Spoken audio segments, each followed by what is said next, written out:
Let's do a little NHL because we got to talk about the week that the Red Wings had because I set a rule, all right? I set a boundary, all right?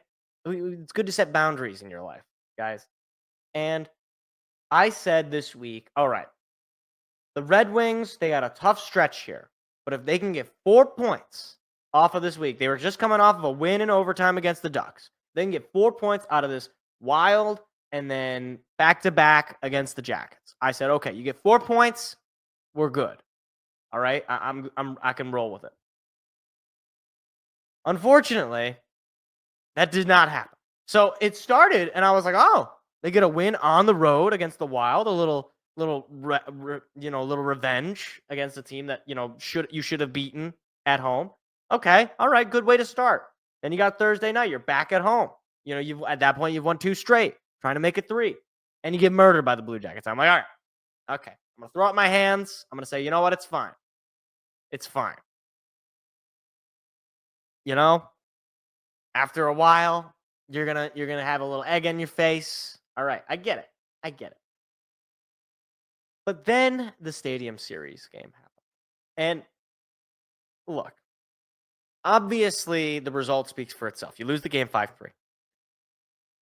Can I actually get the stats on this game? I wish I could. I wish I could. I don't have the stats in front of me. You outshoot the team like by 20 goals. I think it was like 45 shots, something like that, to like 23. Okay. But yet, the final score is 5-3 the other team. Forget anything else about this game. That's unacceptable. That's unacceptable. Like, I understand sometimes you just get goalied, but how many times do you have to blow an opportunity that's in front of you to where it's like, okay, are you just like, do you just not have, as the kids say, that dog in you? Like, do you just not have the guy? Like, where has Dylan Larkin been since the Four Nations tournament? I'm waiting on him to start clicking. Frankly, I'm waiting on Lucas Raymond too. I don't know what the stats are in front of me, but I feel like I haven't seen his name or seen him. Like, what? I could be totally off on this. I don't really remember the last time he got a goal. And maybe this is just my memory is really short. I'm sure it was recent, but every time I seem to watch, I feel like I'm always like, oh, the Lucas Raymond fanned on the shot, or Lucas Raymond missed the bet. And I'm not. I love Lucas Raymond. He's a great player. He's a superstar. He's a super. Oh my, I'm dying. It's Lucas Raymond. He's a superstar. I love Lucas. All right, but I need him to kind of step up. I need him to go into that, crazy mode that he went into last year, where he had to really take over when Larkin went down. Like, and then on top of it all, you have basically the inconsistent circus of Alex Lyon or Cam Talbot in net. Now, are either of these guys, basically, black holes in that? Like they're just, everything goes in and nothing ever stays out? No, they're not. Both of them can be decent enough goalies. They can make big plays. Cam Talbot's a veteran. He's not. Neither Alex Lyon has been on teams that have made playoff pushes with the Florida Panther. They're not bad goalies. They're not the worst. But this is sort of how the Red Wings have been for at least the past couple of years. They're not the worst. But the problem is, we're not, how shall I put this? We're not 2-3 years into a rebuild. Okay, we're 6. All right? Steve Yzerman got hired in 2019. And I am sick and tired of hearing, just wait until the kids. You know what's crazy? The kids, they're here, all right? And I've made this point earlier in the year. You have, obviously, Moritz Seider and Lucas Raymond. Lucas Raymond leading the team in points. You have Marco Kasper, Simon Edvinsson, Jonathan Berggren, not Eric Gustafsson, Albert Johansson, Elmer Soderblom. You have plenty of kids, plenty of young players make up this roster. One problem. Elmer Soderblom is not Gordie Howe. Who would have thunk it? Simon Edvinsson, love the guy, really good player. He's really starting to come on his own. He's a plus player, 24 points on the year. He ain't Nick Lindstrom. All right? He's not like he's not blowing you away. All right? He's not taking over games. All right? He's a good player. I'm not saying he's a bad player. But this idea that these prospects, these kids, that Axel Sandin Pellikka, that Nate Danielson, that any of these that they're going to just save us, that's not real life. That's not how any sport works. All right? Show me like even in the NFL, you don't just have, oh, just wait until, I mean, like, obviously in the NFL, guys immediately come in. But let's leave it, throw the NFL away for a side. Talk about any sport in which prospects are a thing. The most comparable example would be baseball. Everybody knows that when you get high on your own supply, when you say, oh, just wait until our prospects come up, we got an elite farm system, we got elite prospects. Everybody knows that that's the team that you will never have to worry about. Ever. Okay? I had to deal with it. The Tigers with Al Avila. They had an elite farm system, right? They had two number one overall picks, Casey Mize and Spencer Torkelson. You know, they had some of these elite of the elite. And what happened? Javi Baez. But among other things, the kids came up and they didn't immediately make the team amazing because that's just not how real life works. All right.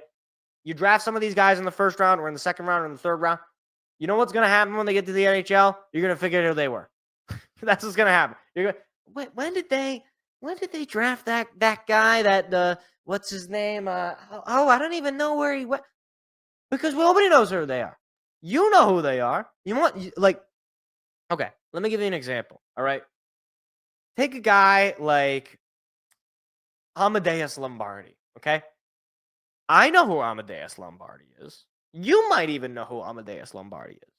You know who doesn't know who Amadeus Lombardi is? Fans of other teams. You want to know how I know they don't know who Amadeus Lombardi is? Because he's not on the NHL roster. And if he's not on the NHL roster, well, I got to tell you, he just ain't that good yet. Maybe he will be good someday, okay? But as far as I'm concerned, he's no different than a guy on the street. So we got to get out of this mindset of getting high on our own supply, okay? What we need to do is take this high on our own supply mentality of loving how great these guys are and take that and trick some stupid team into giving up a known commodity for getting high on your own supply, all right? Like, I'm not saying that any one player you can just go out and make a trade and it's going to fix the quote unquote, fix the Red Wing. I'm not saying that's going to happen. I'm not even saying it's necessarily the right move. I'm telling you, though, that if we're in this mindset of, no, you got to just wait until the kids are already here. All right. Like, what do you think the entire roster is just going to be made up of guys drafted by Yzerman? That's not how hockey works. That's not how any sport works. All right. Like, you're going to have guys that were drafted by other people. You're going to have veterans that have been in the league for, 5, 10 plus years. Probably. You're going to have I mean, Dylan Larkin is coming up on year 10 in his career, right? He started in 2016 when he was a rookie? Okay? Like, you're not going to just have a team of 20-some-year-olds, tryhards trying to win a cup. Okay? Like, by the time that, who's the guy they just drafted? Michael Bransignigaard, right? By the time he's here, Lucas Raymond is going to be closer to 30 than he is to 20. like, we need to just stop thinking as though we just have infinite time. Like, it's just not how you succeed. So what you do is you say, okay, Buffalo or Pittsburgh or Nashville or any of these teams that are kind of near the bottom that have, valuable assets, we'll give you the Bransignigaards. We'll give you a first or a second round pick. What you give us is Marchessault or Dylan Cousins. Again, I'm not advocating necessarily that these are guys that you absolutely need to go and get. You can be smart. Steve Yzerman knows a whole lot more about hockey than me, okay? But to say, okay, no, we just can't do it. Nope, too expensive. I don't want to get rid of Sandin Pellikka because he's going to be Nick Lindstrom. They're all going to be Nick Lindstrom. They're not here yet. like every prospect ever is the best player you could imagine. There's no such thing as a prospect that just is not going to work out, okay? Like, you want to know how I know this is true? I want you to go to any thread where there's some, highlight of some prospect. There's never anybody that's like, man, I just don't think this guy's going to do good. Everybody's saying, wow, what a great play. Wow, I can't wait until he comes up. It's like, I just can't. I can't with people, especially hockey fans and especially Red Wing fans. We know what it takes to win. Okay, we had decades of championships. 4 championships in 11 years is something that most teams never can imagine. All right, so we have the capital of a team that has both a history of winning and a resume recently of winning. So can we stop acting like these loser teams, like the Buffaloes or the Nashvilles or any of these other loser teams that have never done anything of success? Can we stop pretending that, we'll just wait until the kids come up? That's what idiot teams do. Idiot teams just sit around and they don't do anything and they don't take any risks and they just hope and pray that they happen to come upon Wayne Gretzky. That's not how it works, right? Like, I could go on and on about this, but all of this is to say, regardless of the result tonight against Carolina, if the Red Wings just sit around and stand pat, then I've basically seen enough. I mean, obviously, if they go out and they do nothing, but they end up making the playoffs, I'll stick around. But I'm sorry, the more and more that I see, like, as we get into the month of March, as we get down the stretch, where this team just completely falls apart, and all I hear is Steve Yzerman there was nobody he wanted to give up. Yeah, I bet not, because, that would imply that he would have to take some risks. That would imply that he would have to try to make the team a little better or speed up the process. Why would he do that? Not like anybody in the media or any of the fans is ever going to get mad at him. No, we'll just blame it on the coach that he hired, or we'll just blame it on the veteran players that he signed. Or we'll just blame it on the prospects that don't work out that he drafted. It's amazing. It's amazing. If his name was Steve Smith, he probably wouldn't even have a job. But because his name is Steve Yzerman, we got to keep him around.